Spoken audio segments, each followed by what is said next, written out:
Well, hello there, and welcome to another training video. In this nugget, I'll be sharing with you how to add a status in Clickup. Let's get started. The first thing you'll want to do is to log in into your Clickup.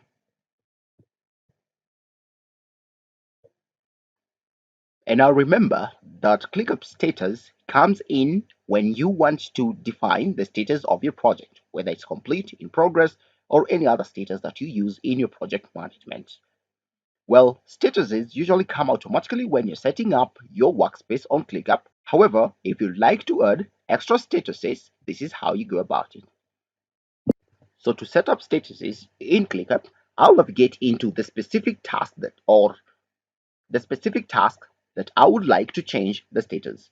In this case, I like on the video production space, in this segment, there is the project management and there is the video production task. So I'll navigate into the toggle option, select list setting, navigate to status, and you'll have a status edit window.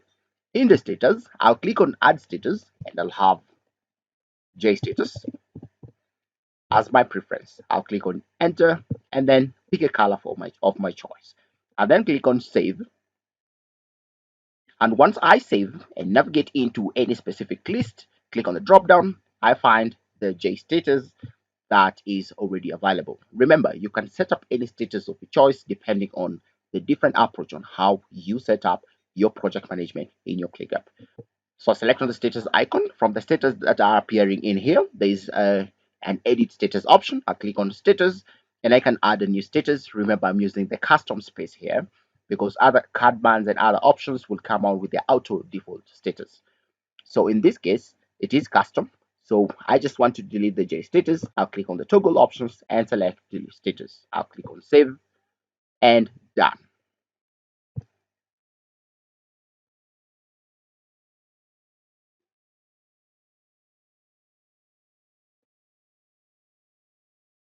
So if I come back to the status options and click, I can tell that the J status is not there. Well, that is how you set up a ClickUp status on ClickUp. Well, thanks for following along. If you like this video, hit the subscribe button and I'll see you in the next nugget.